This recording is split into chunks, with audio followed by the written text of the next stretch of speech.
Welcome to our channel. ఈ మధ్య కాలంలో చాలా మందిలో మనం చూస్తున్నామండి మోకాళ్ళ నొప్పుల ప్రాబ్లం. అది చిన్న పెద్ద తేడా లేకుండా ప్రతి ఒక్కరిలో కామన్ గా చూస్తున్నాం. మన ఇంట్లో వాడే కొన్ని ఐటమ్స్ వల్ల మనకు మోకాళ్ళ నొప్పులు వస్తాయంటే మీరు నమ్మగలుగుతారా? ఈ విషయాలను తెలియజేయడానికి మనతో పాటు ఉన్నారు బిహెచ్ఎంఎస్ హోమియోపేషియన్ డాక్టర్ చేతన్ రాజు గారు. సో సార్ ద్వారానే ఈ విషయాలను తెలుసుకుందాం. నమస్తే సార్. నమస్తే సార్. సార్, ఫస్ట్ స్టార్టింగ్ అంటే చాలా మందికి మనం రెగ్యులర్ గా మనం మాట్లాడుతున్న విషయమే. రెగ్యులర్ గా అంటే చాలా మందికి మన ఇండియాలో నియర్లీ 60% పీపుల్స్ కి మోకాళ్ళ నొప్పులు ఉన్నాయి. అది కూడా మన ఇంట్లో కొన్ని మనం వాడుతున్నవి అందం కోసం మనం ఇవి చేస్తాము, అవి కూడా చెప్తా అన్నారు. అసలు చాలా ఇంట్రెస్టింగ్ గా ఉంటుంది అని చెప్పేసి కూడా అన్నారు టాపిక్. సో వాటి గురించి మన ప్రేక్షకుల కోసం ఇప్పుడు చూడండి, ఒక 50 ఏండ్లు బ్యాక్ పోండి మీరు. ఎవరికి ఉంటుండే మోకాళ్ళ నొప్పులు? ఎవరైతే 50 ఏండ్ల కన్నా ఎక్కువ వాళ్ళ వయసు ఉంటుంది వాళ్ళకు స్టార్ట్ అవుతుండే. ఇప్పుడు మనం ఇంతకుముందు డిస్కస్ చేసినాము, ఏంది 30 ఏండ్ల వాళ్ళకు కూడా వస్తుంది, 29, 28 ఏండ్లు ఉన్నారు వాళ్ళకు వస్తున్నాయి మోకాళ్ళ నొప్పులు. అండ్ మోకాళ్ళ నొప్పులే కాదు, ఎడమ కాళ్ళలో నొప్పులు, పిక్కల్లో నొప్పులు, పాదాల కింద నొప్పులు, పాదాల కింద మంటలు, ఇవన్నీ వస్తున్నాయి. అండ్ మన క్లినిక్లో కూడా కేసెస్ ఇవి ఎక్కువ వస్తున్నాయి. ఓకే. అండ్ దీనికి వెరీ ఇంపార్టెంట్ రీజన్ నేను ఇవాళ ఎక్స్ప్లెయిన్ చేస్తాను. ఇప్పుడు 40% మంది మన దేశంలో సిటీస్లో ఉంటారు. ఓకే. 60% మంది ఇప్పటికీ ఊర్లలో ఉంటున్నారు. ఈ సిటీలో ఉన్న వాళ్లకు మీరు చూడండి, గమనించండి, ఎక్కువ ఉంటాయి మోకాళ్ళ నొప్పులు వాళ్ళతో పోల్చుకుంటే. అంటే అక్కడ 100లో ఒక 10 మందికి ఊర్లలో ఉండేటోళ్ళకి మోకాళ్ళ నొప్పులు ఉంటే, యంగ్స్టర్స్లో సిటీలో 100 మందిలో 30 మందికి మోకాళ్ళ నొప్పులు ఉంటాయి. ఎందుకు? ఇప్పుడు మనం అసలు ఊహించము. నేను సింపుల్గా చెప్తాను మీకు. మనము ఇప్పుడు ఇల్లులు కట్టుకుంటున్నాం. అండ్ ఇల్లులు కట్టినప్పుడు మనం ఏం చేస్తున్నాం? ఇప్పుడు ఫ్లోరింగ్ దేంతో వేస్తాం? Marble flooring, granite flooring, vitrified tiles flooring, ఇవి వేస్తున్నాం ఇప్పుడు. అంటే ఇంతకుముందు మనం ఇంట్లో బండలు ఉంటుండే, ఈ తాండూరు బండలు, నార్మల్ బండలు, నల్ల బండలు. ఆ బండలు అనీవెన్ ఉంటుండే. మీరు చూడండి, ఇంత పాలిష్ ఉండకపోతుండే. అయితే ఈ పాలిష్డ్ బండలు ఎప్పటి నుంచి మనం వేస్తున్నాం, ఈ పాలిష్ టైల్స్ ఎప్పటి నుంచి మనం వేస్తున్నాం, అప్పటి నుంచి మోకాళ్ళ నొప్పులు, పాదాల కింద నొప్పులు, ఎడమ కాళ్ళలో నొప్పులు, ఈ కేసులు పెరిగిపోయినాయి. ఎందుకు పెరిగినాయి అంటే, ఇప్పుడు ఇంతకుముందు మనం బేర్ ఫీట్ నడుస్తుండే, బయటికి పోయినా మనం బేర్ ఫీటే వెళ్ళిపోతుండే. అప్పుడు మట్టి ఉంటుండే, పక్కా రోడ్లు కూడా ఉండకపోతుండే. అండ్ యాక్చువల్గా మనిషి కూడా ఒక జంతు. మన ఫీట్ ఏదైతే ఉంటాయి కదా, దాంట్లో ఆర్చెస్ ఉంటాయి. ఆర్చెస్ అంటే ప్రెషర్ పాయింట్. Okay sir. ఇప్పుడు ఒక్కొక్క కాడ ఇంత ప్రెషర్ పడాలి. కానీ ఎప్పుడైతే మనం ఈ టైల్స్ వేసుకుంటాం కదా, ఇప్పుడు ఇవి పాలిష్డ్ ఉంటాయి, మెరుస్తాయి. మీరు కింద చూడండి, మీ ఫేస్ కూడా కనిపిస్తుంది. కరెక్ట్. సో అప్పుడు ఏమవుతుందంటే, ఎక్కడెక్కడ వెయిట్ పడాలి మన పాదాలు ఎప్పుడైతే మనం పెడతాం, అక్కడక్కడ కరెక్ట్ వెయిట్ డిస్ట్రిబ్యూషన్ అనేది ఉండదు.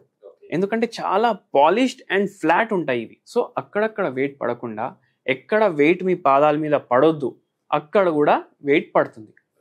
దాంతో ఏమవుతుందంటే, మన గేట్ అనేది మారిపోతుంది. గేట్ అంటే GAIT. గేట్ అంటే మనం నడిచే విధానం. ఓకే. మనం నడిచే విధానం మారిపోతుంది. ఇప్పుడు ఇవి కూడా వెట్రిఫైడ్ టైల్సే. అండ్ ఇప్పుడు చూడండి, కొద్దిసేపు ముందు ఎవరో వచ్చి వెళ్ళిండ్రు బయటికి. ఇప్పుడు ఈ టైల్స్ మీద నడిచేటప్పుడు మనం రోడ్ మీద ఎట్లా నడుస్తాం అట్లా నడవం. ఎందుకంటే ఫ్రిక్షన్ తగ్గిపోతుంది, స్లిప్పరీ ఉంటాయి. అయితే కాళ్ళని ఇట్లా రబ్ చేసుకుంటూ వెళ్తాం. ఇప్పుడు ఎవరో వెళ్ళిండ్రు అట్లనే. సో అట్లనే అలవాటు అయిపోతుంది. ఎందుకు? మన మైండ్లో ఒక టెన్షన్ ఉంటుంది, ఎక్కడ జారి పడిపోతాం అనేసి. Correct sir. ఈ బండల్ మీద మనకు గ్రిప్ అంతా ఉండదు. అంటే మీరు చెప్పిన దాని ప్రకారం మన వెయిట్ ని మనం వేయకుండా ఇలా సాఫీగా తీసుకుని వెళ్తామంట. సో ఎప్పుడైతే మన ప్రెజర్ అయితే ఎప్పుడైతే దానికి ఫ్లోర్ కి తగులుతుందో, అప్పుడు ఆ ప్రెజర్ పాయింట్స్ యాక్టివేట్ అయ్యి మన హెల్తీగా ఉండేటట్టు మోకాళ్ళ నొప్పులు రాకుండా చేస్తాయి. సో కానీ ఇవి ఏం చేస్తాయి? వెయిట్ డిస్ట్రిబ్యూషన్ సరిగా ఉండదు. వెయిట్ డిస్ట్రిబ్యూషన్ సరిగా లేకపోతే మన నడక మారిపోతుంది. మనం దీని మీద నిల్చునే విధానం కూడా మారిపోతుంది. మన మోకాల మీద ఎట్లా బరువు పడాలి అలా పడదు. మన ఎడమ కాలు మీద ఎట్లా బరువు పడాలి అట్లా పడదు.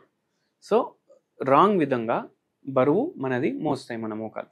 ఇదే లాంగ్ రన్లో కంటిన్యూ అయ్యి మోకాలు నొప్పులు స్టార్ట్ అవుతాయి. లోపల గుజ్జు కూడా అరిగిపోతుంది. ఇట్లా అవుతుంది. మళ్ళీ ఇంకా ఏమవుతుంది అంటే, మనం మజిల్స్ ఉంటాయి.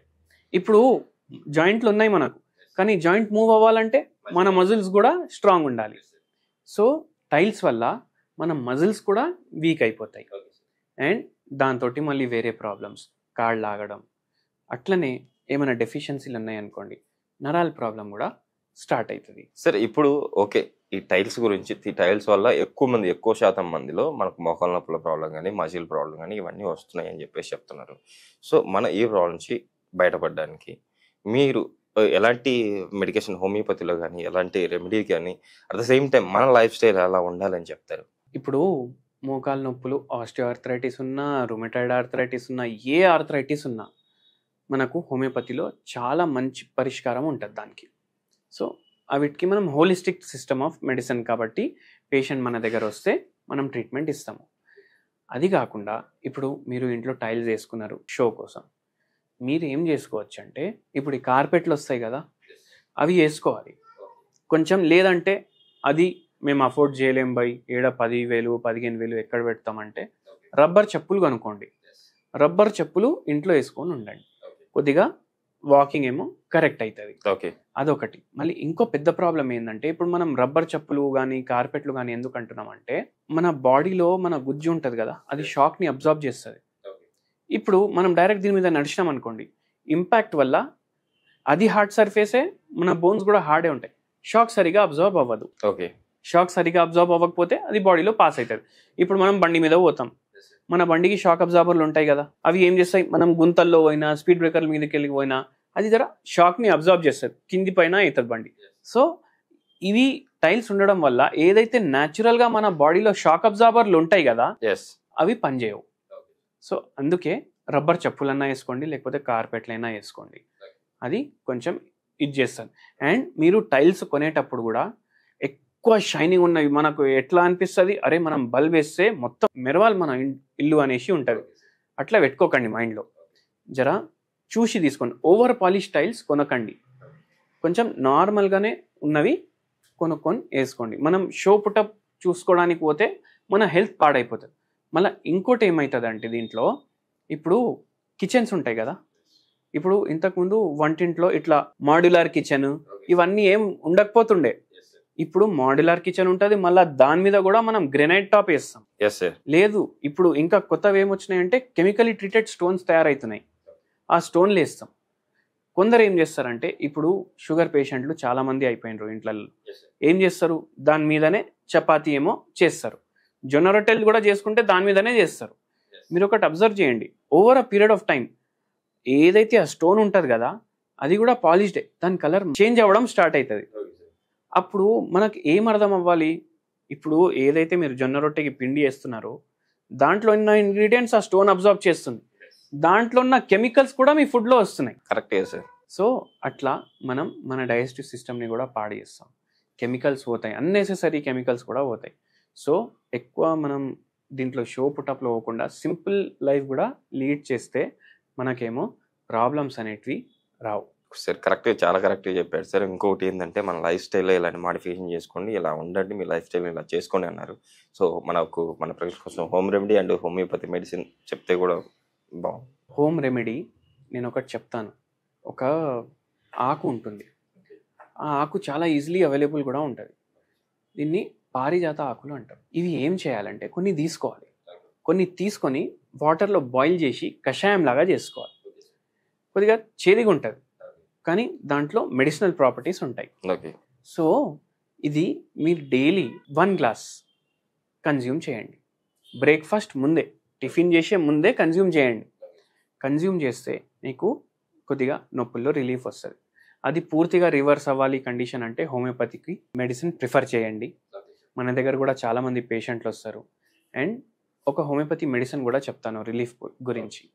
సో కెల్కేరియా ఫ్లోర్ అనేసి ఒక మెడిసిన్ ఉంటుంది, 1 potency, 5 drops 1 cup of water. నొప్పులు కొద్దిగా ఎక్కువన్నాయంటే 2 సార్లు తీసుకోండి డైలీ. కొద్దిగా జస్ట్ స్టార్టింగ్ ఉంది అంటే డైలీ 1 time తీసుకోండి, బెటర్ ఉంటుంది. చూసారు కదండి, మీరు కూడా మీకు కనుక మోకాళ్ళ నొప్పుల ప్రాబ్లం ఎక్కువగా ఉంటే కంపల్సరీ హోమియోపతి మెడిసిన్ తీసుకొని షూర్గా మీరైతే మోకాళ్ళ నొప్పుల ప్రాబ్లం నుంచి బయటపడతారని చెప్పి ఆశిస్తున్నాను. అట్ ద సేమ్ టైం మీరు కింద సార్ నెంబర్ కూడా స్క్రోల్ అవుతుంది, మీకు సార్ కూడా కాల్ చేసి మీకున్న ప్రాబ్లం మీరైతే చెప్పుకోవచ్చు. కంపల్సరీ సార్ అయితే మిమ్మల్ని చూస్తారు. సరే, ఈరోజు మన ప్రేక్షకుల కోసం ఇంత చక్కటి home remedy at the same time life style ఎలా మార్చుకోవాలని చెప్పి చాలా చక్కగా వివరించారు. కంపల్సరీ మనకు మోకాళ్ళ నొప్పులు ఉన్న ప్రాబ్లంతో బాధపడుతున్న ప్రతి ఒక్కరు మిమ్మల్ని కన్సల్ట్ అయ్యి ఆ ప్రాబ్లమ్ నుంచి రిలీఫ్ అవుతారని చెప్పి ఆశిస్తాం సార్. Thank you.